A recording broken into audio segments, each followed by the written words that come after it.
What's up, Stotch Gang, and welcome back to another exciting episode of New Metal Files. Very happy to be here with you guys. A lot of you out there that watch the channel, a lot of you guys really, you hit me up and you have a lot of ideas for the show for New Metal Files. I try to stay up to date with all of them. We will be getting to more stuff, I promise. I'm going to be doing a lot more of these. And for tonight's episode, well, you guys requested quite a bit, so hey, thanks guys. I appreciate the feedback and whatnot. Let me know down below who you think I should cover next, and be sure to catch up with all of the other episodes of New Metal Files. So getting to tonight's episode, it's gonna get a little touchy, a little cocky, if you will.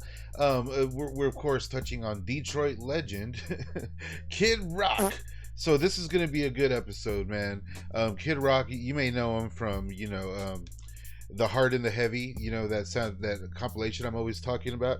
You may know him from Fox News as of lately, and you may also know him from great films like Joe Dirt and whatnot. Now we're going to be kind of doing a little double down tonight. I'm going to be talking. I don't know which one of his albums it is that's mentioned here, but his early stuff titled "Grit Sandwiches for Breakfast," because that's something Kid Rock knows a lot about. Let me tell you. And he had another release called the Polyfuse Method. I'm not sure, but I kind of wanted to do a little duality kind of thing here. I wanted to kind of look at his early career, and then we're going to listen to a tune, of course, like we always do on New Metal Files. Check out a live video for what I consider to be it's probably like one of my favorite Kid Rock songs, because ironically, guys, I have a couple of favorite Kid Rock songs. If I was like, gun in my head and I had to pick a few, I think that there's a couple good solid tracks there throughout his catalog. Although I think the guy is just basically a clown now, but I cannot say that he is not entertaining at the very least, right? I mean, shit, that was hilarious. A few years ago, a year back, whatever it was, whenever Kid Rock, he released that music video that was just so cringe and so kind of like not tongue-in-cheek. It's like, are you in on the joke, my man, or are you not? And it was like, even Weird Al was like, hey, just that was actually Kid Rock, that wasn't me. That video is insane. But hey, like I said, the man is pure entertainment, for better or worse. So what's it like being the dude who took out Bud Light? Let's get right to it. Let's get right to it. We were going to bring a few cases in here for you. Switch sunglasses. Fuck, I'll drink it. I don't give a shit. So let me know down below, guys, if any fans of Kid Rock out there. I'm going to try to give him a kind of an even score here, because I don't want to just hate on the guy. There's plenty to hate on. Rather, I'm just going to kind of focus on some stuff that I actually kind of dig from the dude. And also, like, I didn't realize that a lot of his earlier stuff actually had like solid production and music videos and whatnot. I swear I had no idea that shit existed until earlier today, when I oh wow, it all makes sense, because as we know, Kid Rock is not a grit sandwich eating fella, not growing up, not now. He was not born in a trailer park. The guy was born filthy rich, grew up in a mansion, you know what I mean? He had to like force his family to let him go hang out in the ghetto and like try to soak up this culture and whatnot. I mean, and hey, who the fuck cares, right? I don't, honestly. I'm just saying, hey, the guy's a character. It's pure entertainment. He's like the fucking Larry the Cable Guy of the new metal world, And the new metal thing is loosely thrown out there, because the guy, his rise to prominence happened, I guess, in the new metal era, which is why he gets thrown in that category a lot. Everything's there. You know what I'm saying? Aside from like that low end. Everything was there, the heavy rap rock influences, but the guy had a lot of range, you can't say that. You can't say Kid Rock doesn't actually rock. So hey, let's get to some of his early stuff, because it is bizarrely instrumental. I wonder how much he had to do with these beats and instrumentals and stuff. But let's get to one of his early don't know.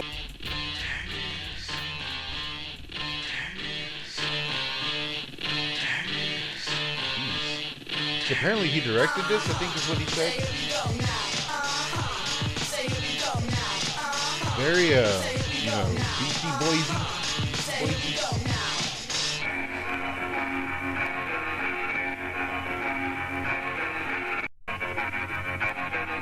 It's a rare sight. Blacks and whites dancing together, dining together.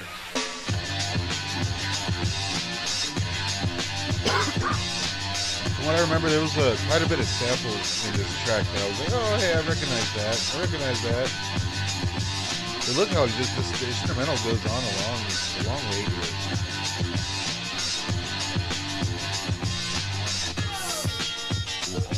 He's running from the cops, running home to his mansion.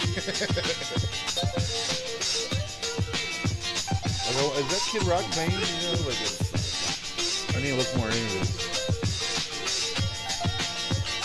I love this 90s shit. You know, Back from the dead, second LP, here we go. Coming at you from the ROMEO. Bullets packed with the crew of Vice Slimmies. Turn back, get some airwalk jimmies. Never slack. Airwalk jimmies. Not whacked, I don't try to act black when I can't. He's doing that fucking the Jay and Silent Bob dance.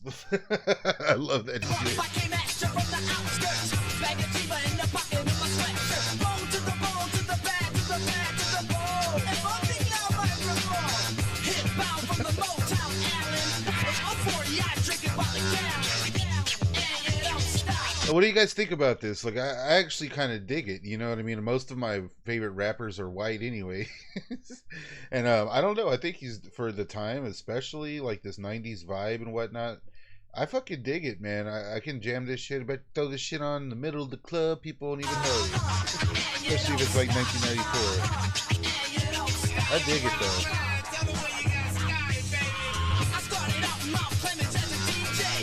And got that Matt t-shirt.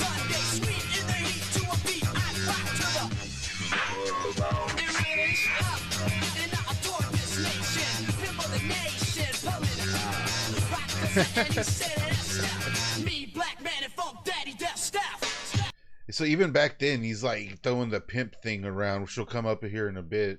Like, that's crazy, man. I don't understand how that exactly plays into his whole shtick. Like, being the white guy from Detroit, the rich white guy. It would just be an interesting thing to be like an interesting like concept to be a fly on the wall during that whole thing.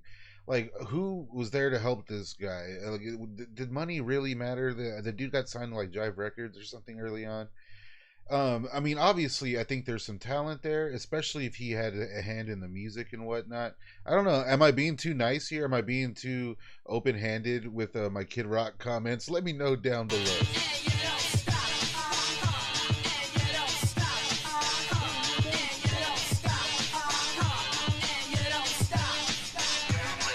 Legitimately like the video. See right there, isn't that like Butthole Surfers or something? Or did Butthole Surfers like sample that? Am I stupid?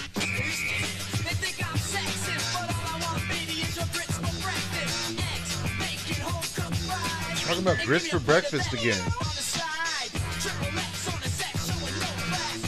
So I'm guessing this is from that Grits for Breakfast album or whatever the hell it was that I was talking about earlier. But yeah, I think it's an interesting kind of transformation from that to what Kid Rock is doing now, especially. But yeah, kind of what happened after that, because the guy he kind of fucked around with like this early style of rap. I think at one point he even had like the kind of the Pompadour situation happened in there, which is probably my all-time favorite Kid Rock, if I'm not lying. There's plenty more we could be watching here or whatever, but in my opinion, I believe it was the album Devil Without a Cause that had some of my favorite tracks. In particular, I do like the tracks like, Black Chick, White Guy, Early Morning Stone Pimp, I think is a pretty tight track, honestly. If we're talking radio hits, and if I had to pick one of his radio songs, I'd probably go with Cowboy. But I have to say, man, one of my early tracks from Kid Rock that I think is like a legitimate good song, like a good song of the era. It has a lot going for it, especially if we're talking the new metal stuff, you know what I mean? This track, I believe, was also, I know I keep mentioning this, people keep telling me to cover it, but I think I'm going to finally kind of dive into it. It's really not that interesting, though. The compilation, The Hard and the Heavy, that's where I first heard this one, because I wasn't big on Kid Rock whenever this stuff was popping, I was, because I had a TV, and I was watching MTV, and back in those days, it was like, this shit was in your face. So even if you weren't really a fan, you knew a lot of the dudes' tunes or whatever. So it was cool to every now and then hear like different tracks from these bands. On this same compilation, we had, for instance, was a Counterfeit from Limp Bizkit, and you can watch my Limp Bizkit episode, and I talk about how Counterfeit was one of my favorite tracks from them. And in my opinion, those songs just had a lot going for them. They weren't necessarily trying to be like a radio hit or anything like that, and they were just songs that existed on the album, and they may have been a B-side or whatever single later down the line, but nothing that is really recognizable. And in my opinion, that's what we get here with Kid Rock, with one of my favorite tracks from him, I Am the Bull God. Oh yeah, here we go. It's at Warped Tour. It's live at Warped Tour. And this is like, damn, this is like back in the Joe C era. Anybody, y'all guys remember Joe C? R.I.P. Joe C. Shout out to the whole band here. I don't know any of their names. Maybe I can look it up here in a minute. But the band really pulls through for this dude every time. And again, the dude's a multi-instrumentalist. You got to hand it to him. And I wish I could play more shit from him, but unfortunately, I'll get flagged pretty quick. But I Am the Bull God, man. I'm not sure exactly what that terminology means. But the track itself, I think there's a lot happening here, especially live. I never had the foresight to like look it up. You know, like I never thought about looking up, you know, the band performing this live until now.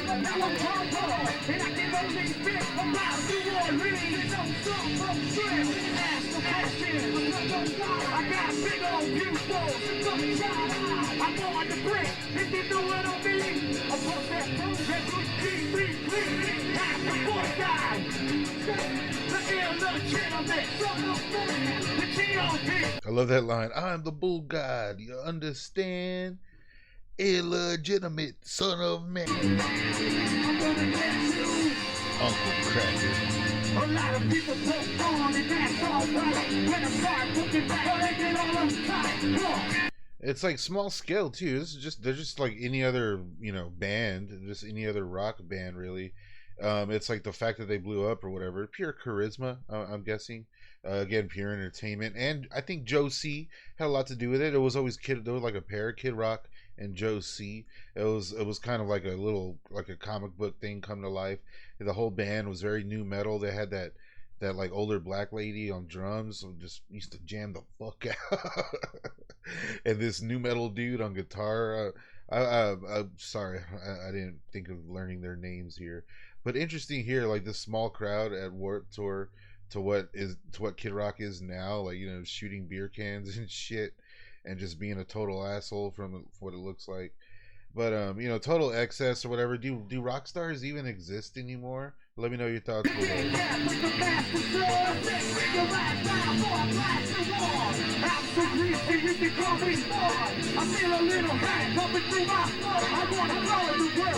The Woodstock footage is really cool. You get a lot of Joe C in there.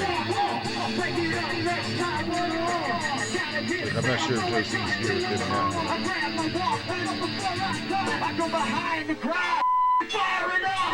I don't see him, but he's a little guy. He could be down there somewhere.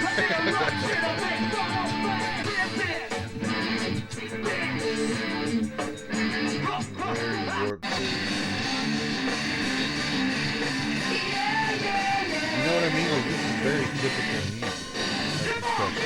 This could be, man, I can think of a handful of bands. This could be like part of like a Korn song or something. It could be, you know, something from Spine Shank real quick, just like it sounds like something like that with some techno shit thrown in. Could be Non-Point or some shit. I don't know. I mean, stripped down and not like produced like on the album. It's cool to see how these dudes are just like a local band jamming, you know what I mean? It just happened to break it.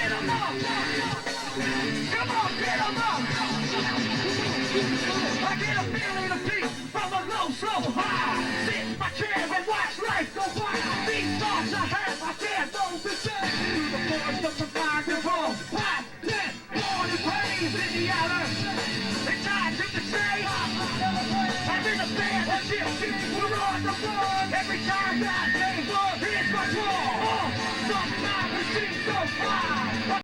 Damn. Yeah, so I do dig this track. I think there's a lot more happening there than there is like with a lot of his other stuff.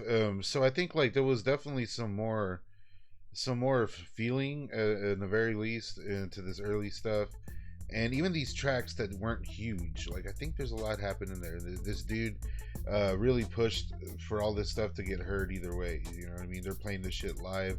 Even at Woodstock, he did a lot of like obscure stuff and only like a handful of his most popular tracks. So, and that's like one of the biggest stages possible.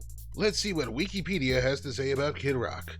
It looks like his real name is Robert James Ritchie, born 1971. All right, yeah, born a rich guy, of course, as I stated earlier. But he started his music career as a rapper and DJ, releasing his debut album "Grit Sandwiches for Breakfast" in 1990 on Jive Records. His subsequent independent releases, The Polyfuse Method in 1993 and Early Morning Stone Pit in 1996, saw him developing a more distinctive style, which was fully realized on his breakthrough album Devil Without a Cause in 1998. I remember that shit, which sold 14 million copies.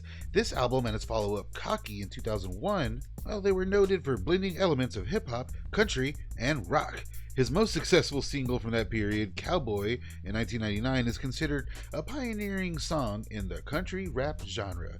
Oh shit, a genre that went to some very, very dark places down the line. His best-selling singles overall are Picture in 2002, good God, and All Summer Long in 2008, I'm about to go shit myself. Starting with his 2007 album Rock and Roll Jesus, his musical output has tended to be in the country rock style. Politically, Ritchie is a vocal supporter of the U.S. Republican Party and holds conservative views on fiscal issues and foreign policy, while considering himself more moderate on social issues. Yeah, so basically the guy's an asshole. Guys, I absolutely love doing these new metal files with you. Please let me know down below who you think I should cover next. But, you know, if you join me on the community post tab on my page, you will actually get to vote and, you know, have an actual hand in the outcome on the next episode. So that's going to be a blast. You're going to want to see who I have on this list this next time around, guys.